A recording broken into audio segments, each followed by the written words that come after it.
1972, un avion uruguayen comptant 45 passagers s'écrase à 4000 mètres d'altitude dans la cordillère des Andes. Pendant plus de 2 mois, les 29 rescapés devront affronter le froid, la solitude, les douleurs physiques et surtout la faim, dont l'une des seules solutions sera le cannibalisme. Une histoire vraie et folle, racontée par le réalisateur J.A. Bayona dans le nouveau film Netflix, Le Cercle des Neiges. Era una historia que yo conocía porque era parte de la cultura popular. Era muy fácil ver a los supervivientes en televisión. Hay pocas historias en la historia de la humanidad de supervivencia que tengan el alcance humano que tiene la historia de los Andes. ¿Qué pasa cuando el mundo te abandona? Cuando no tenés ropa y te estás congelando. ¡No vamos a llegar hasta arriba!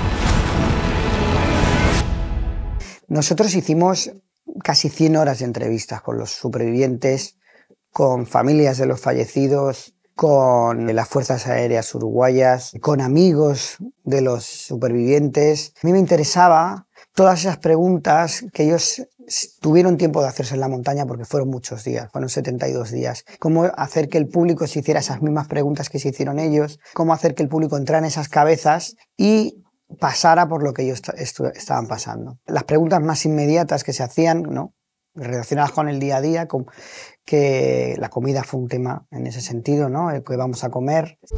Si no comemos nos vamos a morir.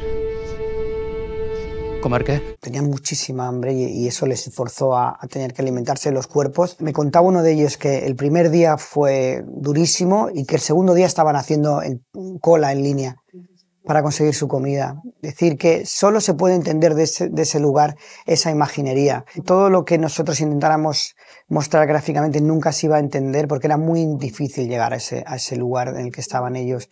Así que optamos por sugerir más que mostrar y también por una cuestión también de respeto a los supervivientes y a los fallecidos. Me interesaba mucho en esta película que también hay gente que en un momento dado tiene que aprender a morirse. Hay gente que en un momento dado sabe que va a morir y cómo se afronta eso. Y ahí entra un aspecto ético, moral, espiritual, donde uno tiene que aprender a morirse en paz. ¿Y qué es aquello que le permite a uno morirse en paz? Y en la montaña pasaba por entregarse al otro, por darle lo último que tenían, dárselo en forma de cuerpo y en forma de ánimo al otro. Y eso es lo que a mí me parecía que era muy emocionante. Era muy interesante a un nivel humano, porque esta gente cuando ya no le quedaba nada, lo poco que tenían se lo dieron a sus compañeros. Y esa idea de dejar de mirar arriba, dejar de mirar a los aviones que tienen que llegar, dejar de mirar a Dios para mirar a los lados y verse como iguales, reconocerse en el grupo y entregarse desde el lugar del que uno puede y no del que se espera, me parecía muy emocionante. Esta historia siempre se ha contado desde el punto de vista de los que regresaron, y en esta película intentamos encontrar un puente, una perspectiva entre los muertos y los vivos, y poner a los muertos, que son los que no han tenido la posibilidad de hablar estos 51 años, a la altura del resto.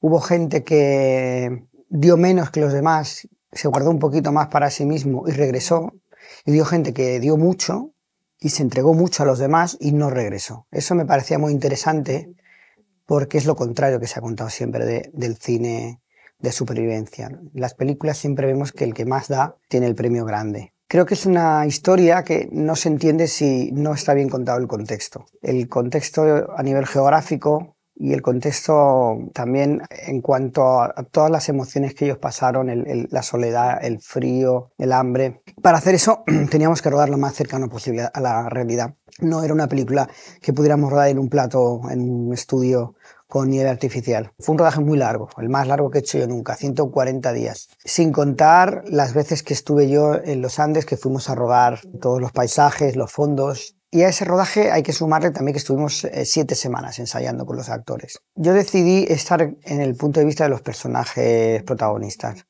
Nunca explicamos realmente lo que sucedió, porque ellos no lo sabían cuando vivieron el accidente, lo supieron a posteriori.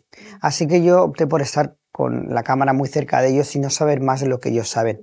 Era importante que el espectador entrara en ese avión y viviera y sintiera lo que ellos pasaron, porque creo que a través de la empatía con ellos se puede llegar a entender realmente lo que pasaron y lo que hicieron en la montaña. De alguna forma el espectador también viendo la película se hiciera esa gran pregunta, ¿cuál es el sentido de todo esto, ¿no? ¿Cuál es el sentido de la vida, ¿no? Que al final es la pregunta que queda. ¡Domini!